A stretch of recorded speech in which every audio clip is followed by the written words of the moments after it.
This podcast contains an English accent that most of our Irish listeners will find offensive. Also, there may be some colourful language that you're going to find less offensive. Now, over to Ryan and Leon. Enjoy the podcast.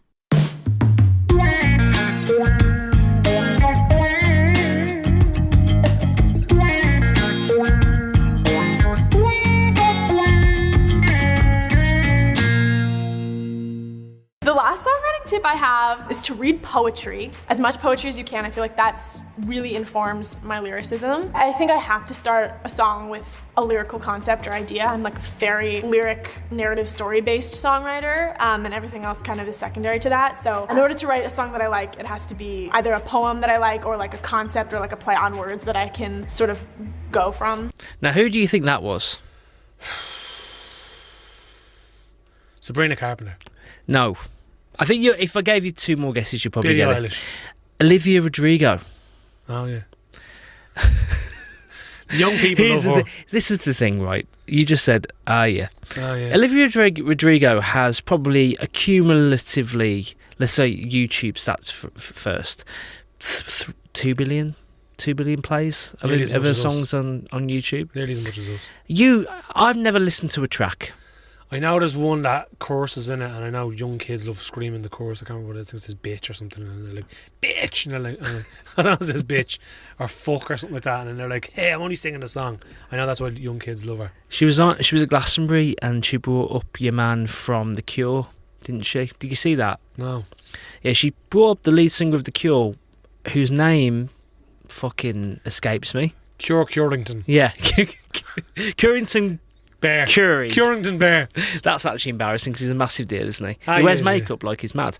And they played like songs together. So she's obviously quite cool. How is it, you think, right? Bit of a cultural question for you. Someone that popular has escaped people who listen to music. Look, I've never... Do you think it's age? It's an age thing, yeah. Because some people... It's like, why do young people like Logan Paul? Where everyone who's over the age of 20 hates Logan Paul. And those who do like Logan Paul are the fucking idiot after the age of 20. Okay. So what's that mean? What does that mean then? That there's a wave of fandom about a certain demographic of popular person that we don't get. Is it we just don't get it? Are you a massive fan of the Jonas Brothers? No, I'm not. No. Why not though? No, I don't know them. You're not, mate. Did you not have a coffee with them once? Really, yeah, actually, yeah. They were in 3FE in Canal, in Grand Canal, and I only knew one of them because he was in a performance of Les Miserables that I had the DVD of. And I said to him, I think it was Nick. I was like, sorry, Nick, I saw you in Les Mis on DVD. Do you think you'll do any of that again? He was like, nah, man, I don't think so. I was like, that's cool though, man. I thought you were really good. You know, you think you're cool with famous people, you just don't really give them it. You're not going to say, hey, I love you in the Jonas Brothers. Oh, these are brothers? I love you in the I don't know who they are. I couldn't tell you a song. But maybe... I wouldn't know them personally. I've got a theory, which is like the way that, like... Think about the way we used to consume music, man, like fucking top 40 and all that. There's no way you would have missed someone that popular back in the day. But now it's like it's movement based. So like there's only a select amount of artists that get all of the listeners. And if you're not on that movement, or if it doesn't resonate with you, you end up missing some of the most popular musicians. Just specifically this is about musicians that there is. Do you know what I mean? It's like movement based in a weird way. But also the world is very, very big. So like if you think about it, like there's bands in America that are absolutely huge but have never left America and no one else knows about them. Yeah. Like say, for instance, the Grateful Dead, right? Massive band. You ever hear about them? I've heard the three words put together. I couldn't say what they do. Grateful Dead are a band from like the 60s and they still tour now. And there's people that are called Deadheads that follow like in vans all across the country seeing Grateful Dead shows. And apparently they're fucking huge, like all over the country. I couldn't tell you one song. Couldn't tell you one song. But then I'm sure there's like Irish and British and, you know, other Europe, well, I wouldn't say British and European, but like around the same neighbourhood that probably have no one in America knows. Because you have to break different continents as well. She's huge in America, Olivia is, but as if I know her. But she's massive on TikTok. And that's how young people scoop up their Big on information. TikTok. She's big on TikTok. Big on TikTok. According to my TikTok people, the people. She's big, baby. She's big on TikTok. She's big. The reason I thought that was interesting is later on we're going to wrap up the show with some music from David Balfe, who is from the band For Those I Love. For Those I Love. And I think some poetry works with music, and I think that's probably the best example, isn't it, of music. He's working. a producer of music as well. Yeah. So he makes all his own music and all of his. Do you ever see like the music video he released for the Sorrows?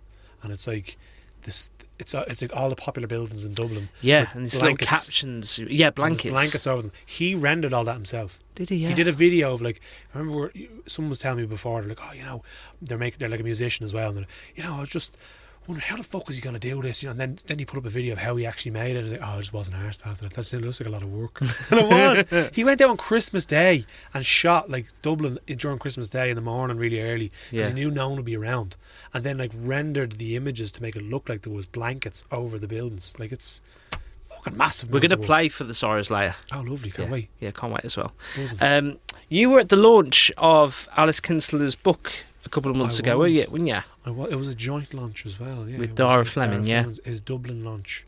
But I got to meet Alice, and she's an absolute legend. She is. Yeah, she is. Yeah. Legal. And I read Milk as well. Her book from 2023, published by Picador, I think, about her. It's like a mix of poetry and memoir about what it's really like to have a fucking kid. Pretty dark. Really? And also quite funny. Yeah. That's what I think she's good at. She mixes the dark and the comic really well. Yeah. And last week, remember we said, you ever read a poem and you shout? Yeah, you're screaming. Oh, fuck's sake. Oh, for fuck, jeez. This one, actually, I think I said, you got me. You got me. You got me. You got me. You've done it again, Alice. You got me. I was duped, I think, with this poem. This is from the collection The Ethics of Cats, which is it's our Patreon read-along this month. So if you'd like to read the whole thing with us, subscribe to the Patreon. But this poem is called The Walkout. She saw it coming. The cold pit in the bed, his irregular hours, strolling in with expectation for dinner, a rub of her legs. She wondered if he had a second family, like in the films. A better dressed wife pops up at patriarch's funeral, towing 2 children with his eyes. She heard the door in the morning, like a departure for work. Imagined dew on the windscreen, pink sky, squabbling birds. After a night of straying, his soft steps on the stairs, a too-needed snuggle, sour breath close to hers. When it happened, she didn't know it would be the last time, that tired cliché. Her hands in his hair, the rumble of his throat. When she woke, an indent in the pillow was all that remained. She felt nothing but normal as she packed lunches, swept floors, filled bowls. In the weeks that followed, she told herself he'd return. She wasn't the first woman scorned, to be a doormat to an ungrateful. No, she stopped herself. He'd be back. Eventually, the child asked, "Mum, where's the cat?"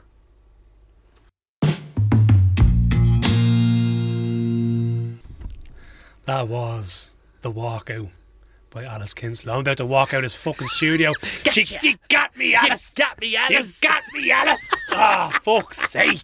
I know. I was expecting riding on the stairs and all. Yeah, same. Don't be riding cats. That's not right. But cats don't give a fuck. They hold grudges for years. Do they? I don't know. Absolute years.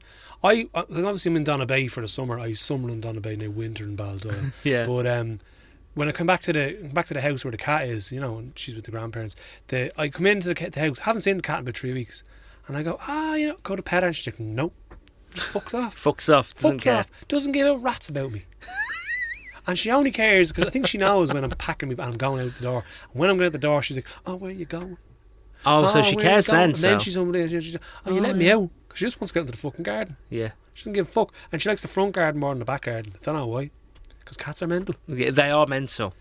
They also could be anywhere. My concern with cats is, I mean, there could be one above your head now. You know what I mean? You just don't know. You ever go to someone's house who's got a cat and then you don't know whether you sit on the sofa and then all of a sudden, boom, one fucking jumps on the. Where the fuck did you come from? They're like bats. It's been hiding in your hair. You wouldn't even know. Hiding in the corners of the fucking ceiling, waiting. My cat brought in Fuck him. They brought in a bird from us once. She did. And she's like sitting there. She brought it in, and she's like, meow. She makes these weird baby noises. It's like meow, meow, like that. It's fucking weird. It's like a child horror film, right? And she comes in. She's got a dead bird, just fucking sitting there, and it's a gift. She's like, I've brought in this fucking bird so we can all enjoy it. And I'm like, get that fucking thing out of the house. The missus is screaming. She's screaming because it's a bird. I had to bring the thing in, and as I went to pick it up, the thing comes back alive. And it's fucking flying around the house.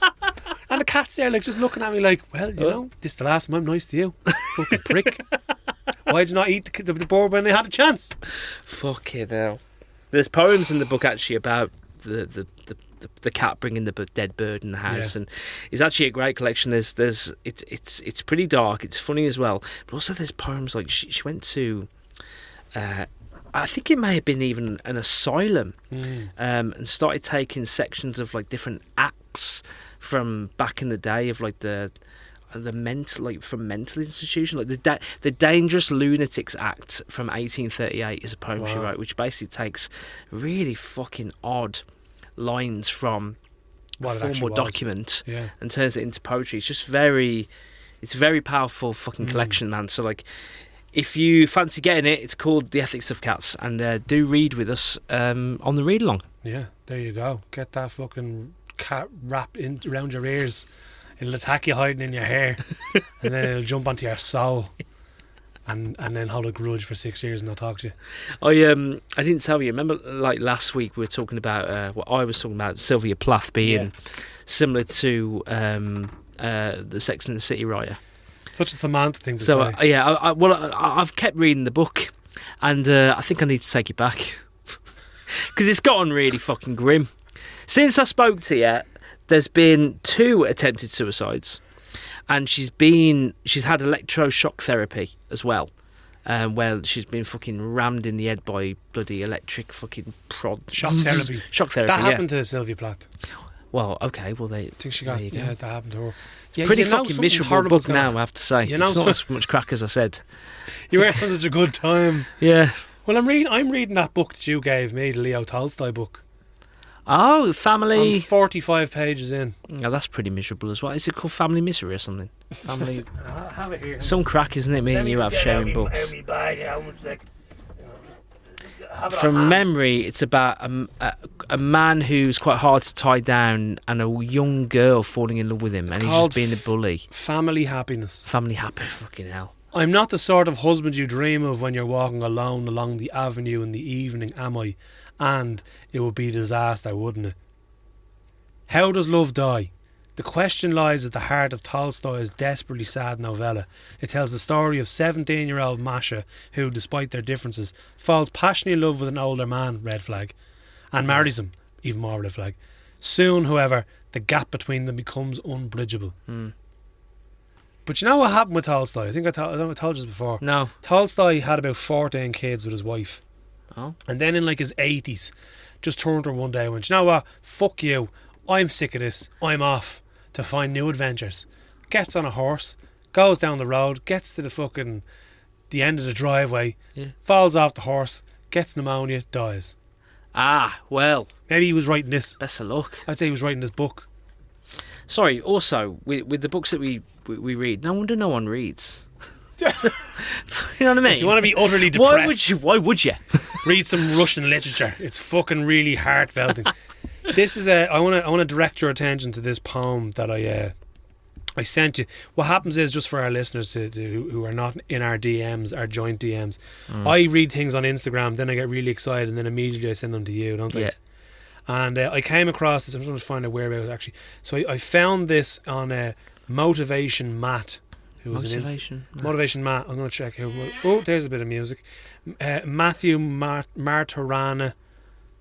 Anyway, he's a motivational speaker, but he shared a poem from one Jeez, there's that music again. Nick, this is the music we listen to when we're playing, when we're listening to reading our Russian literature. Listen. Now it's not fucking coming on. This is you and your Sylvia Plath looking out the window. Feeling real sad. Really sad. Anyway, enough of that. Turn that off. So Nikita Gill was the poet, and the poem was called The Dance. But we found a longer poem with a bit more to sink our teeth into. Yeah. So Nikita Gill, a poet. This is time from the Late Night Poems series. And this is called If You Asked Me How to Live Forever. Oasis as well. You and I, we're going to live forever. We need to be serious now, we're reading poetry. Yeah, fine. If You Asked Me How to Live Forever by Nikita Gill. I will tell you how there is a kind of jellyfish that is immortal. How it cannot die unless something devours it or it stops recreating its own cells. How often we trick ourselves into survival. The way we entwine our hopes with to-do lists and schedules, praying for a better tomorrow. How every risk we take on ourselves is a shot at immortality. How despite living the lifespan of a butterfly in the eyes of the universe, we leave pieces of ourselves in the hearts of everyone we love and everyone who loves us. How we are not made forever. But if we turn our lives into a good, kind story, then my God, isn't it beautiful enough to survive even the hands of time?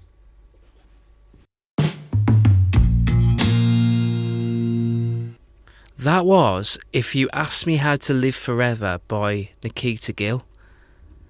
I mean, yeah, that we needed that to rescue the show, I think, after the bit of the Tolstoy Plath despair. Our well of sorrow. Yeah. Yeah. That was great, man. That was fucking great, wasn't that great? I love reading. Yeah, that was fucking class.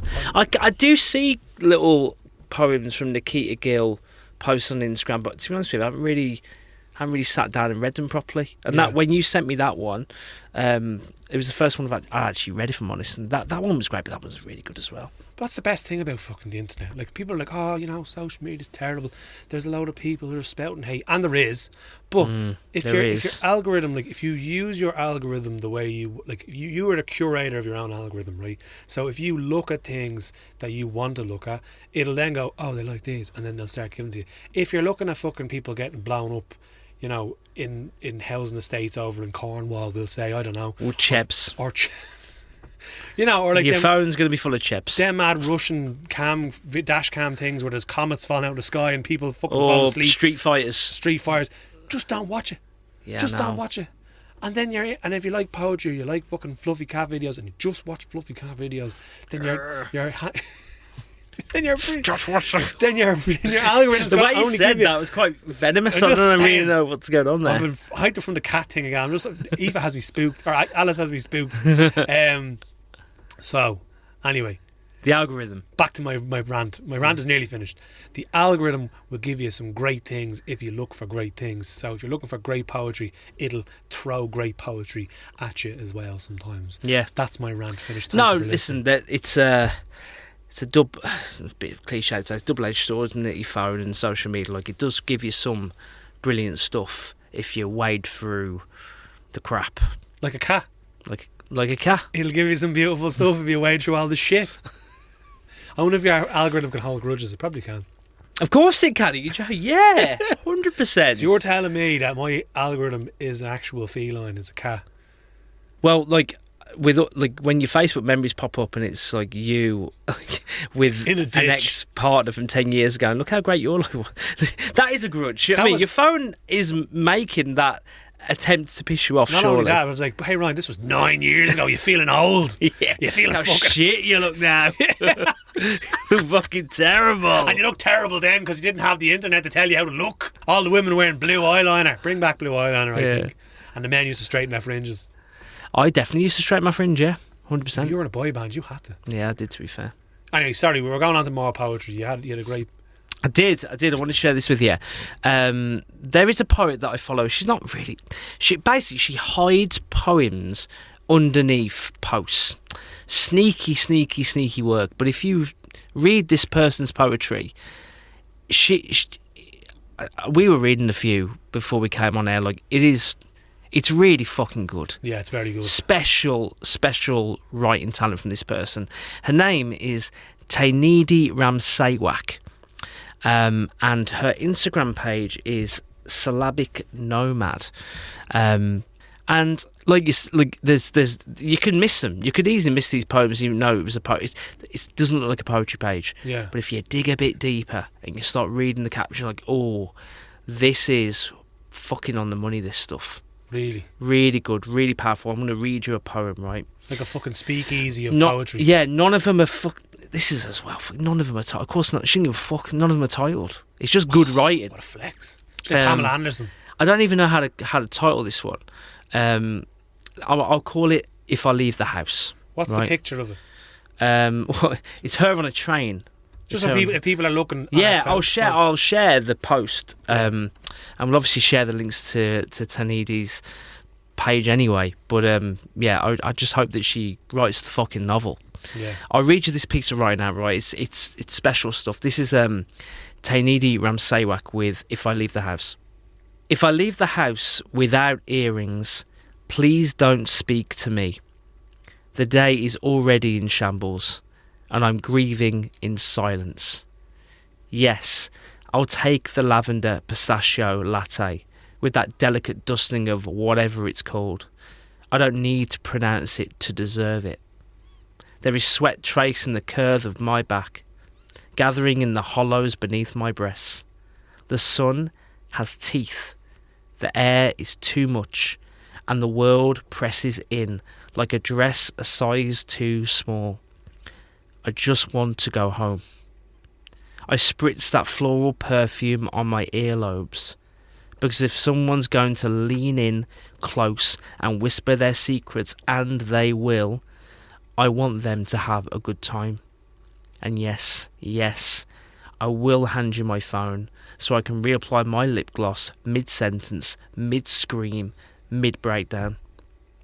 Hold it like it's fragile, like it holds state secrets, because it does.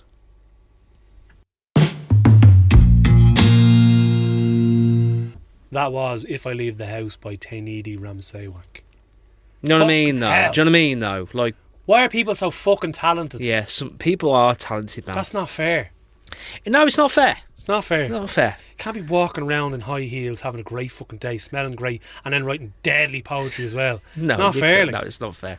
You took on a bit of a sassy persona reading. Did I? You Yeah. did, yeah. You're like, Reminds me of the first ever episode we did. I read the Phenomenal Woman poem by Maya Angelou. Yeah, you got to put a bit of sass on. Do you know what I mean? Phenomenally.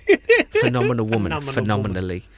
It's good crack though doing reading women's poems. It is. I mean, when do you ever get to say breasts and lip gloss? You know what I high mean? heels. Yeah. You know, with people whispering secrets in your ear. I mean, you're full of secrets. People are always whispering secrets. Sorry, in your that ear. line she says, I want them to have a good time. So see, when people tell me their secrets, and they will, I want them to have a good time. Are you fucking joking? It's just so fucking. There's a confidence. I know. There's a confidence through that. Yeah. Strutting down the street, not walking, strutting down the street. You know what I mean? Special man. Fucking Showline's back. Boom, boom, Yeah, boom, boom, what's it? boom. Yeah, what? We're fucking loaf you and ride at the same time. Who gives a rat's? Speaking of badass bitches. Oh man, fuck me. Speaking of badass bitches, this is a poem from a competition we held. It was the first competition we held. It was, yeah. And this poem just fucking stuck in my brain and lived there rent free until now. And it's about one of the ultimate baddest bitches on the planet, Joan of Arc. Joan of Arc, yeah. Joan of Arc. It stuck in my head as well, and it came third in the first prom that we ran. It was so different to anything else that we received, so we had to share it at some point. So today's a great day. Like to do even the image is like it's a picture of Joan of Arc in the background, holding the flag, and then there's like it's just it looks amazing, and then the writing is just incredible as well. It's from the Instagram account is manifest_gothic. Yeah, and I had to just read. It's just I read this out. I'd read poems out to me missus all the time, and she's just like, "Can I read your poem?" And so, but depends on the time of day. She's like, oh, "Go on, come on, go on." And I think it was after work, and I was like, "I have to read you this poem." And she's like, "Oh, go on, she's taking her shoes off. And I started, and as I'm reading, I'm looking over, and I can see her kind of going, what's happening here? What the fuck is this? And then by the end of it, she was like, that was fucking deadly. So, and I was like, I know, I had to read it out to her. So another one I was probably shouting at. I think I was definitely shouting at this poem. But this is Joan Redux by Manifest Gothic. First, fire. Fire that licked the insides of my eyes. Then the weeping of the bishops. The profanations of the soldiers, mouths like hot, blistered wounds. Men always wrote me off. Maid, martyr, mistake, my favourite, Joanna Arkensis, Virgo combusta. But no one asks what a girl becomes when the flames are done with her. So my dust slept in the guts of the world 6 centuries, a wasp inside fruit. I saw chainmail, silk, the papery tongues of priests. I pulled myself up through roots and worms, my heart thumping to the old marching orders. The cross on my banner twitched, a knot of black serpents, and I was 19, naked beneath a horned moon. Red gold hair in cinders, the mud of battle dripping from my thighs. In Rouen they scattered me. I've been busy since then, reassembling, collecting my relics from cathedral corners, sharpening my bladed halo. Imagine, Saint Joan, girl general, witch bitch in drag. They even prayed to me, put me on tea towels. I haven't laughed so hard since 1431. They still want the miracles, the voices, the armoured virgin. They want me clean, but saints rise soiled. I am venom, not virtue. Glorious as a field after slaughter. I return with Latin scorching my gums and a nest of swords where the womb was. I walk again, not for God, not for France. I carry no flag this time. Only heat and history. I am the pale snake who dreamed her skin back into scarlet. Now I shine, now I glow. In all those places I once wept blood. Watch. I am not done burning.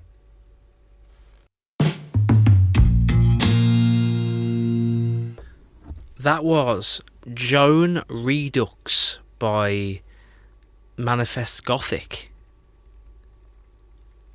Just a moment needed there, I think. Yeah. You can feel the fucking flames coming from that story. The anger. The anger, man. The fucking anger. That's channeling a fucking spirit into a Yeah, poem. man. Yeah. I don't know anything about the Joan of Arc story, I have to be fucking honest. I know she was a war hero, but she was only like 19. She was a war hero. Like, they accused her as a witch and burned her. Did they? Yeah. They did that, didn't they? Yeah. Lots of sound, didn't they? Ah, yeah. Fuck's sake. Tick. But we're sound. Yeah. Honestly, the whole burning witch, like, why would they have... What are the reasons? Too big a personality? There was... Too big a personality, didn't... Like going out? It was going out? I was reading... So in Nexus by Yuval Noah Harari... Yeah. He talks about the witch trials. And he basically said it was like due to the printing press, essentially, the way they were able to print these kind of magazines and these pamphlets to say that witches were evil and they were going to steal your children and doing all these things. And it was put out by like the church, and the church hired people to kind of any pagan rituals, any sort of stuff, but it grew into this mass hysteria that it spread to all these different countries, and people it just kind of got out of hand, and people were just and people started to believe that there were actual witches in like cities and all, but they were just burning people for no fucking reason, like for any reason really. Sometimes they do it as like it's a public movement, like public movement. Yeah, they had like witch hunters that were like hired to go around murdering people. And like they were like proper witch, like it was like a respected tradition to be a proper witch hunter. But then it just kind of went away. They're like, by the way, like this is fucking mental. And then it kind of just went away after a while. They're like, okay, maybe we should just stop doing this. People still hound people. Yeah, People still throw hate at people. It's just done on their phone. But like, imagine they're like, oh, well, you can actually see that person who's slightly annoying you. You can have them burned, And it wasn't just women, they were also burning men as well. There was male witches as What? well. They thought, yeah, they burned like loads of people. It was mainly women. And like, Yeah. which is obviously, that's just the way they were like, oh, you know, here's a woman with opinions and talent. Do you know, God forbid someone was God forbid. someone was whispering secrets in her ears. You know, Strap it to the fucking wood. any sort of independence, they were like, or even just like they just didn't like them, or if there was like a family struggle, say for instance, if there was like a girl who had like money and the family wanted the money, yeah, she's a witch, burn her, we'll take her Wow. inheritance.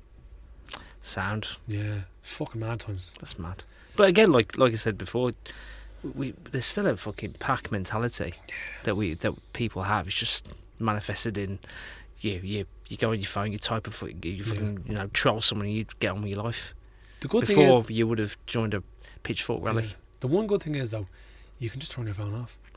You can do that. People forget People that. don't do that. People I forget don't do that. Yeah, But you just stop. Put it down. just stop. Just stop. Just get the ride and shut up. A novel by Ryan Duggins. Just get the ride and shut up. You know, that could solve everyone's problems, to be honest. Speaking of someone who doesn't often turn her phone on. No.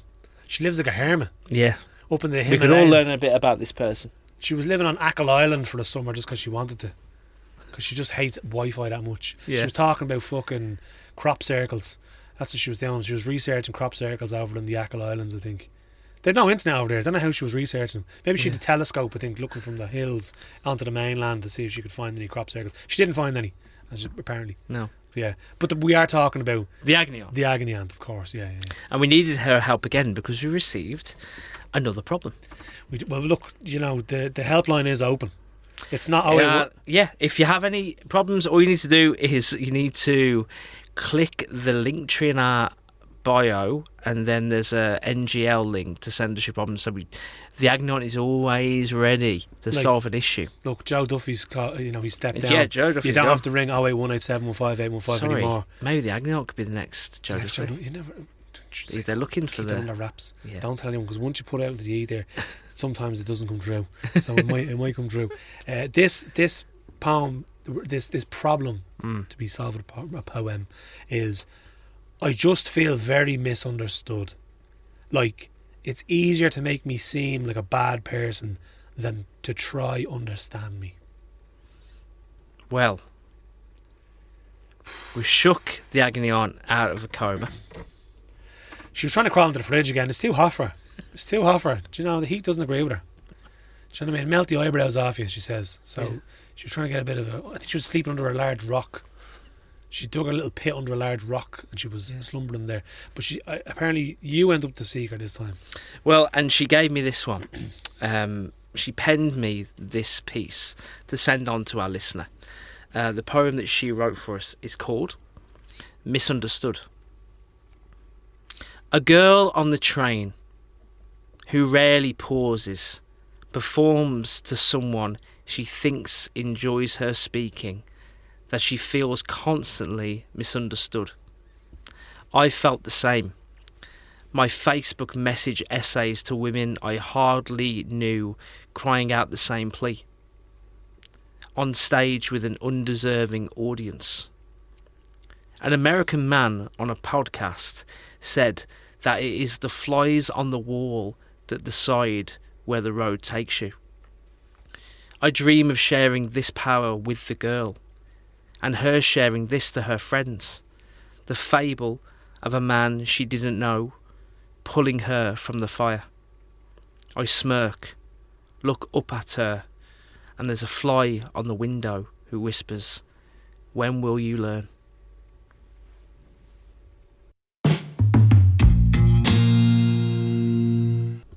That was Misunderstood by our wonderful agony aunt.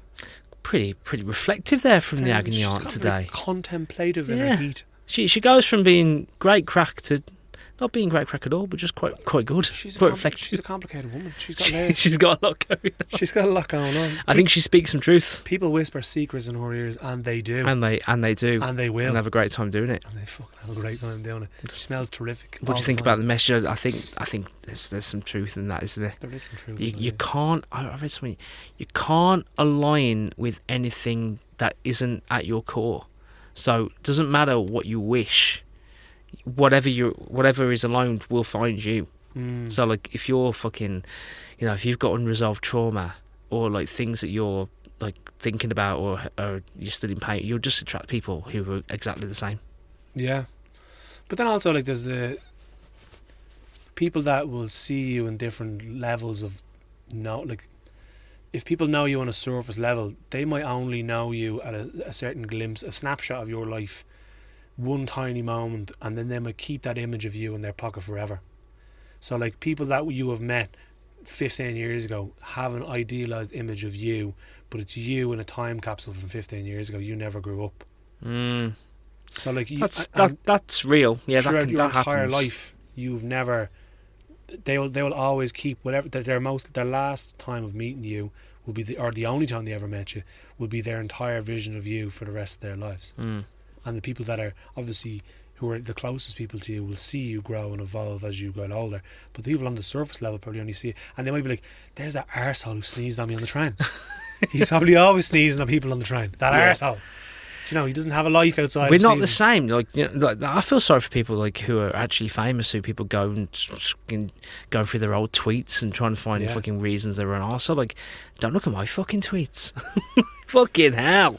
Yeah. But like, we grow. Do you know what I mean? You mature. You read more. You meet new people. You lessons. You fucking taught lessons. But also as well, I feel bad for famous people. Not that they're obviously very privileged people, but like, your life is under a microscope in the sense that people have bad days, right? Yeah, totally. Imagine you're in like a restaurant and you're after having a fight with your missus and you're in the fucking height of it, and then this sticky-faced child comes over to you and is like, "How are you?"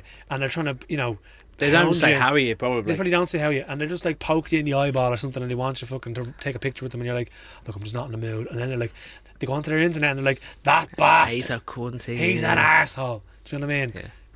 So people are shitebags. That's my motto today. Thanks for that. Even if they are sticky-faced children, I don't know where that came from. Yeah, I don't know where they came from. I never know where they comes from. It just kind of falls out of me. But look, a few announcements. We're at Electric Picnic. Oh, yeah. So if you are at a loose end and feeling a little hungover on the Sunday and would like to chill, write a poem, and listen to us talk, you're more than welcome to join us. We're at the Word Stage in the afternoon at 4:00. So please come along. Like, if you're at Electric Picnic on that weekend, love to say hello to you. So yeah, please just do join us. We're also we'll talk about this probably next week a bit more. We've got Culture Night, so we're running an event as part of Culture Night on the 19th of September. We've got some special guests, an intimate venue right in the middle of town. We'll share more details maybe next week when we know a few of the guests. On approximately the 19th of August. September. That's when it's announced. Oh right, okay. When it's announced, all the details are coming. But just to let you know, it pinned that date. This comes out on Monday, so it's only a couple of days. You don't need to wait like 2 or 3 days. For the you can get it's free to come as well. Be patient. Yeah, don't be patient. Don't be going on forums and slating us because the sticky-faced children fucking slating us on forums now because we haven't released these. We've stopped getting grief on TikTok though, which is good. Remember we got a bit of grief on TikTok. TikTok's a wild spot. Yeah, they're too busy listening to Olivia Rodrigo. Yeah, exactly. They're hyped up on our music, calling people bitches and all. I don't even know if that's what it is. I think she says shit or something on the all screaming. Whatever it is. We'll find out for next week. We're going to wrap up the show. We said earlier on we're going to listen to some of David Balfe's music. This is For the Sorrows by For Those I Love. For Those I Love. Leon, thanks for your time. Always a pleasure, never to chore wine. See you next week. Stay at home here in Ireland and I'll never see you distressed. Yes. And she used to tell them, stay here in Ireland and I'll never see you distressed. Stay at home here in Ireland and I'll never see you distressed. Yes. And she used to tell them, stay here in Ireland and I'll never see you distressed. Stay here in Ireland with the chains that bind your chest. Your eyes are bloodshot red when you're looking at the rents. You're past alive in wet cement. 2 great jobs and a life that's filled with work, but the bank will only leave your heart with hurt. Stay here in Ireland and never find a peaceful rest. Work to the bone just to pay off all your debts. Your life unfolding in a mess. But there's life in those bonny rowan trees that put the beauty in the only air I breathe. Stay here in Ireland and sing your troubles into song. Bankrupt yourself just to stay where you belong. Hide all our morals in the past to make it last, 'cause we're terrified to leave the laptop class. Stay here in Ireland and you'll suffer through the grey, 'cause that money won't take your pain away, and your heart still makes you stay here in Ireland, where nothing comes for free, but you'll find beauty in the depths of Irish seas. Stay here in Ireland, 'cause you've been here all your life. What's another night inside this building site? Despite the price, the only ones you've ever loved all live within your neighbourhood. How could you leave without putting up a fight? Stay here in Ireland and you learn to count your blessings. There's no future found around a life of planned obsolescence. The job of your dreams has been replaced by machines, but it's hard to complain once you look beyond the shores. Stay here in Ireland, in a town that's torn and hollow. You're torn apart by love, a place like Deirdre of the Sorrows. Borrowed lines and times won't outshine the horror of tomorrow. So you'll stay another day and you'll take all that you can swallow. Stay here in Ireland and see the Morrigan sight. What was the price of a night is now the price of a pint. Destined to stay behind, these upturned roots will die, but I'll try and nurture them and hang on for another summer of good drying. Stay here in Ireland and you learn to bite your tongue, because your labour puts the boot down on someone. No peaceful way to make a ton. See you drink your loss in pubs and grit your teeth through all the shite they talk for fun. You've got some Landian scholar pent up on piss shit and squalor, spouting Boris horrors on the bar stool. These slumlord ideologues are a cartoon, and I'll watch them eat their legs when they can't move, and I'll smile through it.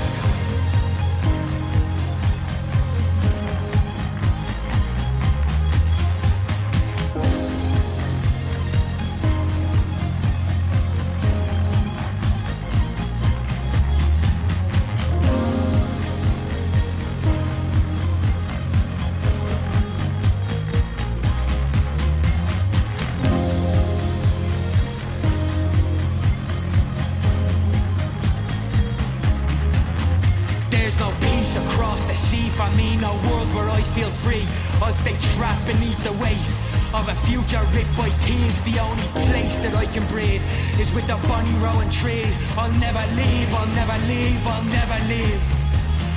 There's no peace across the sea for me, no world where I feel free. This building site that's city-wide is scattered with debris. The only place that I can breathe is with the bunny rowing trees. I'll never leave, I have to leave. I'll never leave, I have to leave, I have to leave.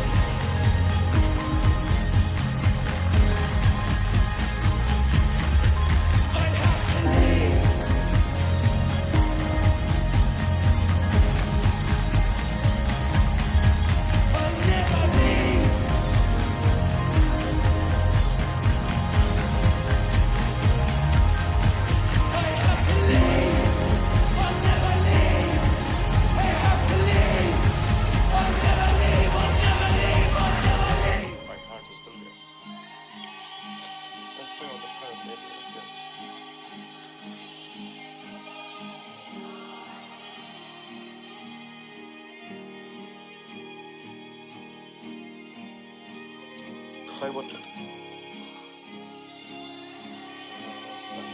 don't know how to say it. I had to leave it. But I want to die in it. I can't explain, you know, it's hard to sing the song, what it means. It's in the bottom of my heart.